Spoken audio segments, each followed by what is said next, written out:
أعوذ بالله من الشيطان الرجيم. بسم الله الرحمن الرحيم. الحمد لله رب العالمين، بارئ الخلائق أجمعين، باعث الأنبياء والمرسلين، ثم الصلاة والسلام على خير خلقه العبد المؤيد والرسول المسدد، حبيب إله العالمين أبي القاسم المصطفى محمد،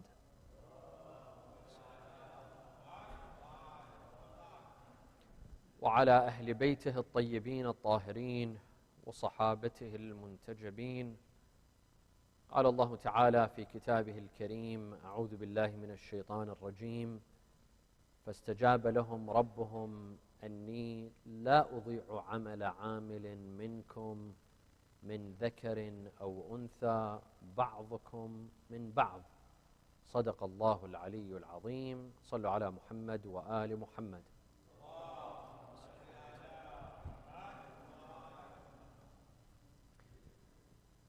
Islam was revealed by Allah Azza wa Jal to the people as a religion of reform.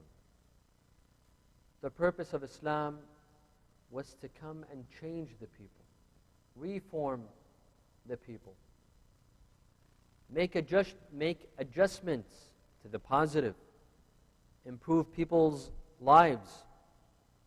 يا أيها الذين آمنوا استجيبوا لله وللرسول إذا دعاكم لما يحييكم. O believers, answer the call of Allah and His Prophet if He calls you to that which reforms you, brings life to you, changes you. So Islam is a religion of adjustment. Islam is a religion of reform. And one of the areas where we see Islam truly worked hard on to bring reform to, an area which required a lot of work, or required a lot of reform, was the issue pertaining to women. Women, during the days of Jahiliyyah, in the Arabian Peninsula, they were oppressed, they were hurt, they were considered second-class citizens, they had no rights whatsoever. Islam came and changed all of that. Islam came and introduced reforms. Number one, stopped female infanticide. The Quran tells us that when a man during the days of Jahiliyyah would be told that you have a baby girl, his face would turn angry and upset. Why has he been given a girl? وَإِذَا بُشِّرَ أَحَدُهُمْ بِالْأُنْثَى ظَلَّ وَجْهُهُ مُسْوَدًّا وَهُوَ كَظِيمٌ يتوارى من القوم من سوء ما بشر به أيمسكه على هون أم يدسه في التراب. What should he do now that he has a girl? Should he run away from the community because of this shame that has been put on him? Should he keep the child, or should he bury the child alive? Islam came and said, no, enough. There's no difference between a baby boy or a baby girl. They're all the same. وَإِذَا الْمَوْءُودَةُ سُئِلَتْ بِأَيِّ ذَنْبٍ أُتِلَتْ. Allah says that we will hold you accountable for the baby girls that you buried. Two, during the days of Jahiliyyah, a female had no say in marriage. Her father could give her into marriage to whomever he pleases, to whomever he wishes. His nephew, his wife's nephew, their relatives, cousins. He decided. The girl had absolutely no say. Islam came and said, no, you cannot force your daughters into marriage without their consent. You have to have their consent. Number three, during the days of Jahiliyyah, females had absolutely no inheritance. They did not inherit from their parents. They did not inherit from their fathers, from their husbands. Nothing. Absolutely no inheritance. Islam came and said that a female has to receive inheritance. Yes, not the same exact amount of inheritance as a man, but half of the inheritance. Some say that Islam abuses women by giving them half of the inheritance. No, my dear friends. Women before Islam absolutely had no inheritance. Islam gave them half the inheritance of men. Islam did not reduce, Islam brought up. Number 4, a husband during the days of Jahiliyyah, if he wanted to abandon his wife for many years, he could do so. If he wanted to marry other wives, he could do so. And this poor wife, the first wife, would remain hanging, mu'allaqa. The Quran says no. فَتَذَرُوهَا مُعَلَّقَةً. This does not happen. If you do not want your wife, you either divorce her, and you let her go so that she may go and remarry someone else, or if you want her, you treat her like a wife. You don't leave her hanging. You go to her and you treat her as a wife, and you become a good husband. So this was another reform.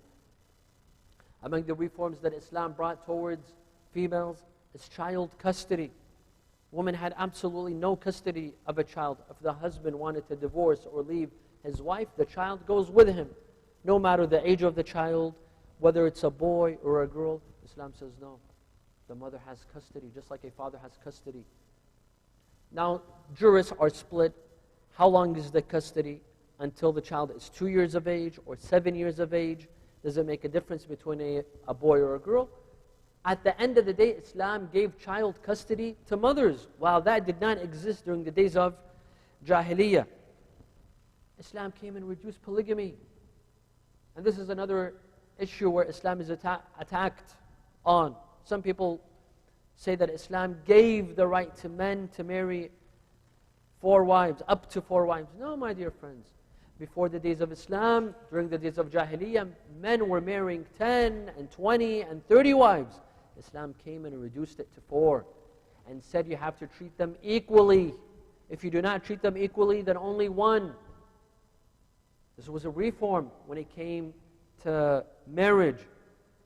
Islam came and said that men and women, a husband and a wife, have equal rights and equal obligations. وَلَهُنَّ مِثْلُ الَّذِي عَلَيْهِنَّ بِالْمَعْرُوفِ. Females shall have the same rights as they have obligations. They do not have more obligations than they have rights. Husbands do not have more rights than women in Islam in a marriage. They have the same exact rights. Sallallahu ala Muhammad wa ala Muhammad. Now, the topic of our discussion tonight is reforming the role of women at our mosques. Our mosques are a place of worship. It's a place where we come to worship. It's a place where we come to learn. It's a place where we come to grow spiritually. It's a place where we come to socialize and meet other brothers and sisters. And women are an integral part of our community. They are an integral part of the mosque. You know, just a couple of decades ago, jurists were having discussions whether women should come to the mosque or not. Whether it is better for them to stay at home or to come to the mosque. There were many jurists of the opinion that a woman should not come to the mosque. Her house is her mosque. Masjid-Al-Mar'ati baytuha. Today, jurists are more open. Sayyid Sistani, for example, he believes that if a woman comes to the mosque and it does not put her hijab at risk, then it is better for her to pray at her mosque than it is better to pray at the mosque than it is to pray at home. This is new reform. So our mosques are open to our women. Not only are they welcome, but they are an integral part of our mosques. Our women, they make up half of the audience, half of those who come to the mosque. They help us in donating to our mosques, in fundraising, in managing, in teaching, in volunteering. They help on several committees. Correct? The women of our mosques, they're the blessings of the mosque. And so too are the elders. The elders and the women are the blessings of the mosque. However, have they been given the rights that they deserve or not? In many mosques today, of course this is subjective, it is relative. I'm speaking generally. There are always outliers. There is always exceptions of excellent mosques. But in many mosques, Women are not given their rights. They're expected to contribute to the mosque, to cook, to clean, to vacuum, to donate, to volunteer. But when it comes to their rights, they're not given enough rights. And this is unfair. My dear brothers and sisters, it's the year 2018. Isn't it an embarrassment if non-Muslims walk into our mosques and they see us marginalizing our women? Isn't that an embarrassment? Our mosques that are in the West, in the United States of America, in Europe, in Australia, they come and they see mosques and they see our women marginalized, not given their proper rights. This is an embarrassment. Our policies towards the female audience, towards women, must change, my dear brothers and sisters. Ramadan is a month of change. Ramadan is a month of reform. And what better time is it to introduce reform than the month of Ramadan? Wa sallu ala Muhammad wa ali Muhammad. So for example, how many mosques do we have across the United States of America or in Europe and Australia that have females on the board of directors, on the executive committee, on the managing committee? How many mosques? Not many. Many mosques that I've been to and I've visited, the board of directors, those that are taking the decisions, making the decisions, is dominated by men. And most of them are the elderly. 2 people are missing on many of the boards of where I've visited, females and youth. Alhamdulillah, this mosque is an exception. When I came and I saw many of the board members and the executive committee, their youth, this is positive. Rasulullah would delegate duties to the youth. Usama bin Zayd was a youth. He made him a commander of an army. So do we have females on the board? Are they taking part in decision making? They're an integral part of our mosques. They're half of the audience, maybe sometimes more. Do we allow them to take part in decision making? You see, my dear friends, we are living in the West. Here in the West, in America, in Canada, in Europe, there are successful female CEOs, professionals. They're leading top companies. They're making a wealth for themselves, for their families, for their communities, for their cities. They're leaders. We live in such a society in which females play an integral role in leadership. They have leadership positions. Why is it that when it comes to our mosques, women are not welcome on the board? And they're not welcome in decision making. You don't see a mosque that has a president that is a female, or a vice president that is a female. This needs to change. Women have something to offer, my dear friends. Whatever a man can offer, a female can offer. A female is not anything less than a man when it comes to intellect, or when it comes to mental capabilities or intelligence. No. They have a lot to offer. Let's bring them on our boards. Let's share with them power. Let's let them make decisions, because after all, they are part of the mosque. Sallu ala Muhammad wa ala Muhammad.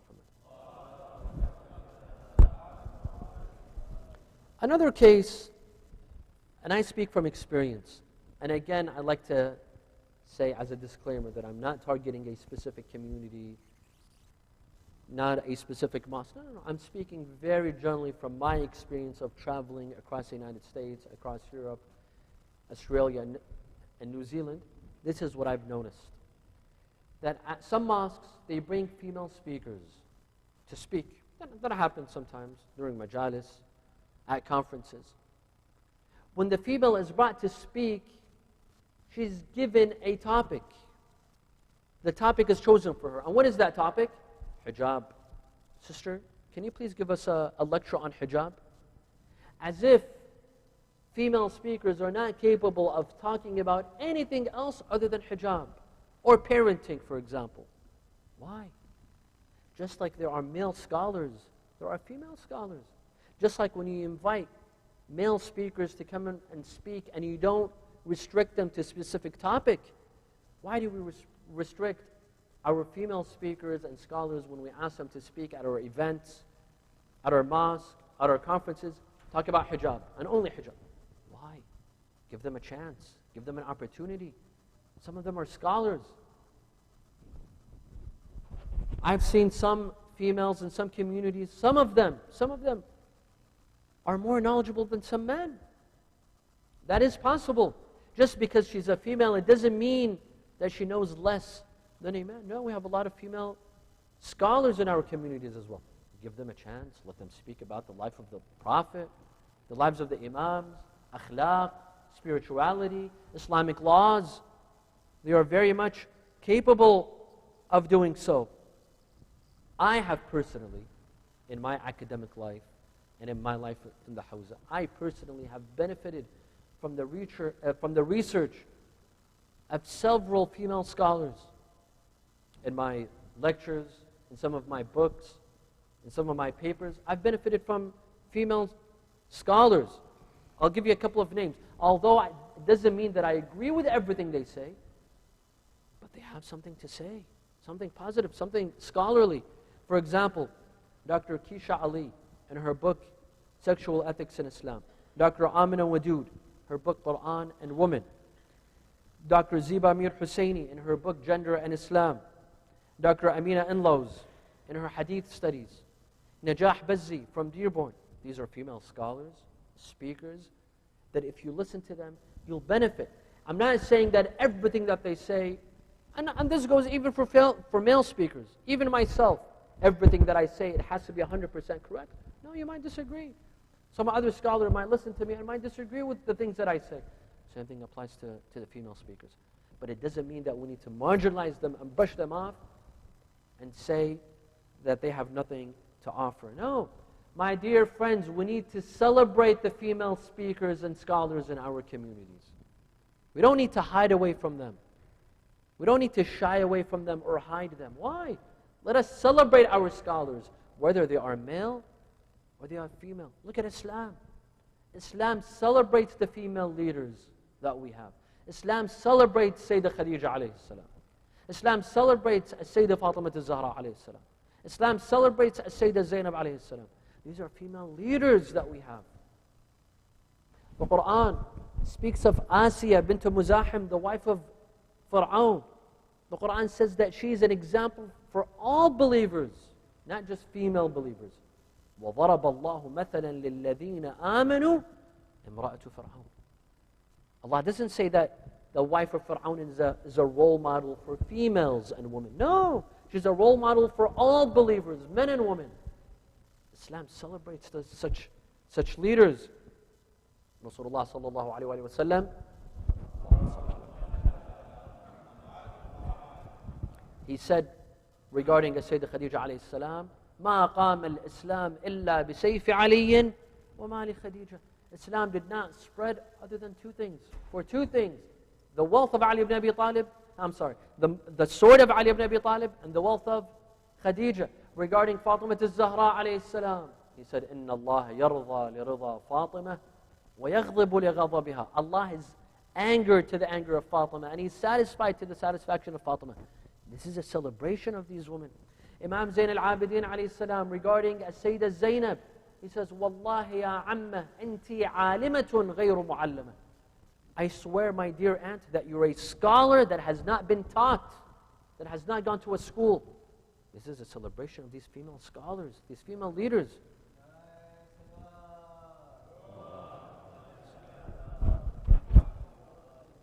Another issue, which is sensitive at some communities, and there's opposing opinions and there's conflicting views, and I completely understand that. And it's the case of the segregation between men and women. Having men in one hall, females in another hall. You have various opinions. There are some that firmly believe in segregation, and they have every right to uphold that opinion. And there are some that are frustrated with that segregation. And there are some females, there are some women that are frustrated with that. Why? And we have to give them a chance to speak. We have to hear them, right? Some females say that is it fair that the men get to sit in front of the speaker and see the speaker, but we cannot see the speaker? We can only see him on a screen. Does that make a difference? It makes a world of a difference. Imagine if us men, we have to come every night to the mosque and we watch the speaker on his screen. I assure you, After 5 minutes, we'll begin talking. We'll begin socializing. We'll begin chatting. Or we'll take out our phones and we'll go on social media and we'll begin WhatsApping. You get bored of looking at a screen. But our dear sisters have been patient. But some have come out and spoken that why can't we see the speaker just like the gentlemen and brothers? We asked during the days of Rasulullah sallallahu alaihi wasallam in his masjid, Allahumma salli ala Muhammad wa ala Muhammad, in his mosque, in Al-Masjid-Al-Nabawi, was there segregation? No. Read history. Did Rasulullah put men in one hall and women in another hall? No. Men were in front, women were in the back. One narration says that one day Rasulullah sallallahu alaihi wasallam was giving a speech. A female got up from the back. She said, Ya Rasulullah, zawujni. Ya Rasulullah, I want a husband. I can't find a husband. You find a husband for me. Rasulullah looked at the man. He said, is there anyone that would like to marry this female? One of the gentlemen raised his hand and he got up and he said, Ya Rasulullah, I'll marry her. He asked him, what do you have to offer for dowry? He said, I don't own anything. The only thing I know is how to recite Surah Al-Hamd. I can teach her how to recite Surah Al-Hamd. The lady said, I don't know how to recite Surah Al-Hamd. Her dowry was to recite Surah Al-Hamd. In that gathering, Rasulullah got them to get married. This is how it was in the mosque of Rasulullah. There was no segregation. Does that mean we have to abolish segregation? Absolutely no. We could have men and women in one hall, but with a barrier. At least the females can sit and listen to the speaker without having to talk, without having to go through their phone. They could listen properly. Of course, I'm not saying that all the females, they can't watch a screen and listen without having to go through their phone. But there are some that complain. And we have to cater to them because they are an integral part of our mosques. Sallallahu ala Muhammad wa ala Muhammad. In some mosques that I've visited, this doesn't apply to this mosque, alhamdulillah, women, they receive a very small portion of the mosque. In some communities, the women are more than 50%. Some of them, they make up 2/3 of the audience. But the mosque is divided into 3/3. 1/3 is given to the ladies and 2/3 is given to the men. Although that the ladies, they are 2/3 of the audience, but they're given 1/3 of the space. Is this equality? Is this justice? When non-Muslims come to visit us during Ramadan, during Muharram, throughout the year for iftar, what will they say? They will say, look at these backward Muslims, these misogynistic Muslims. They put their women in a small room while the men, they relax in a big hall. And the men, in many places, in many communities, their numbers are smaller than the women. Is this fair? I ask you, is this fair? This is not fair. Where's the equality? Where's the justice? Let's give them proper space. If we're going to segregate them in a different room, make it a nice room. Like the room that you have here, mashallah, it's beautiful. Give them a spacious room, a spacious mosque. Because they deserve it. They've earned it. You're not doing them a favor. So this is also something extremely important to pay attention to. Sallallahu ala Muhammad wa ala Muhammad. Another very important issue is that I go to some mosques. Men and women are separate. They're into different halls. The kids come into the men's hall. They start making noise. They begin, they're hyper. They start running around. Kids are being kids, right? I see some men. Yalla, go to the female side. Go to the women's side. Why? Why? You want to listen to the lecture, but the females, they can't listen to the lecture? There can't be any hyper, naughty kids in your hall so that you can listen to the lecture properly, but it's okay for the females to have hyper kids running around them, not letting them listen to the lecture? Why? Let them listen to the lecture as well. First of all, have another room for the kids. If the kids are being hyper, have another room for them. If you can't have a room for them, have them sit in the men's hall. I know some speakers, they can't stand kids running around. It doesn't bother me. For me, kids are a blessing. I used to do it when I was a child. I would run around the mosque. It's okay. Let kids run around the mosque. It's having them run around the mosque is better than having them run outside, right? It's okay. Men can handle it. Have your kids sit and listen to the lecture next to you. You don't need to send them to the woman's side. Let the women also listen to the lecture. You know, if you send these hyper kids to the woman's side and they run around and they don't let the woman listen to the lecture, you will lose as well. Because at the end of the day, it's your wife, your daughter, your mother, your sister that you've brought to the mosque. She wants to grow spiritually. She wants to learn. Don't be selfish. Let her learn as well. When you just listen to the lecture and you grow spiritually and you don't allow the woman to grow spiritually, you will lose as well. Because she will not be the mother that you want her to be. She will not be the wife that you want her to be. So let's not be so selfish. Sallu ala Muhammad wa ala Muhammad.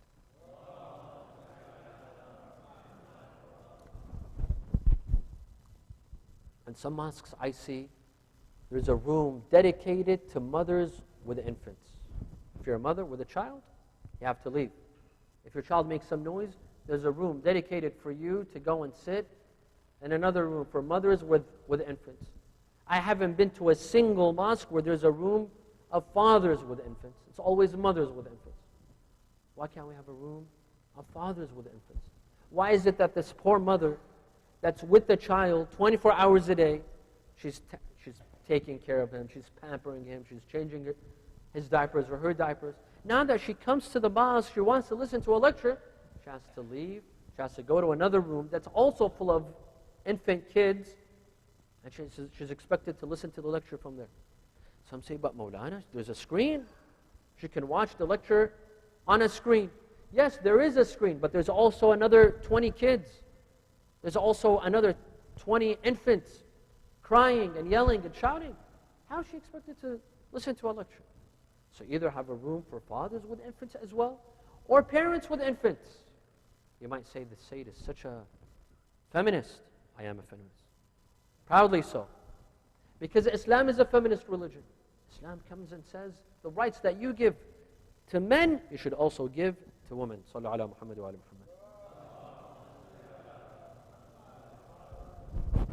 In some mosques that I visit,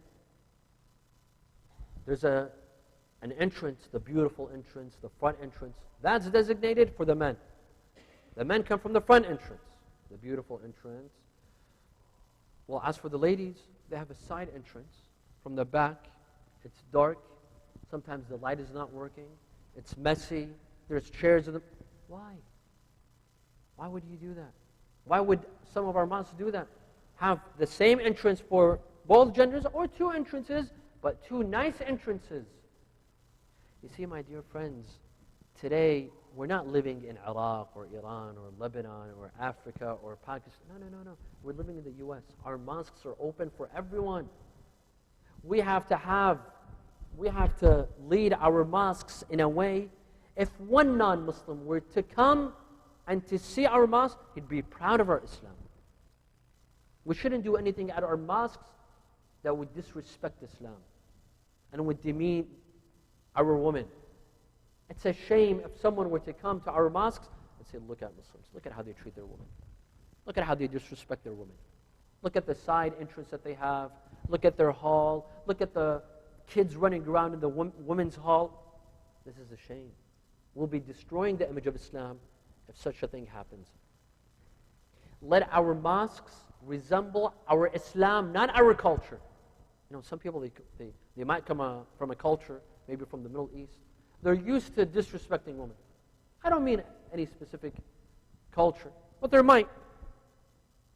Our mosques should resemble our faith, our religion, not our culture. If maybe, we have a weird culture in the Middle East or an Arab culture that disrespects women, that's not the case in Islam. Islam respects women. Islam gives equal rights to men and women. Islam uplifts the honor of women. See this verse.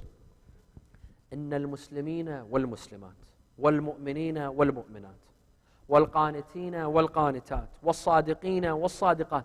You see, the Quran is mentioning all these qualities in both the male pronoun and in the female pronoun.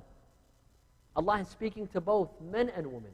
Allah is not just speaking to men only and directing the message only to men. No, to men and to women.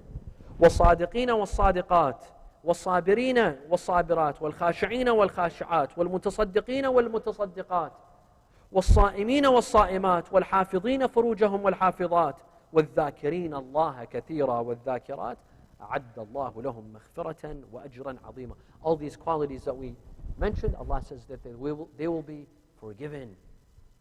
Allah will have mercy on them and He will forgive them. Allah does not marginalize females, not in the Quran, not in the Sunnah. Allah gives honor and respect to women. Islam came to reform the laws of women, to reform the status of women, and to change them. And this is what should be done at our mosques in these countries, in this part of the world, because our mosques represent Islam. And that is what Islam is all about. Sallu ala Muhammadin wa ali Muhammad.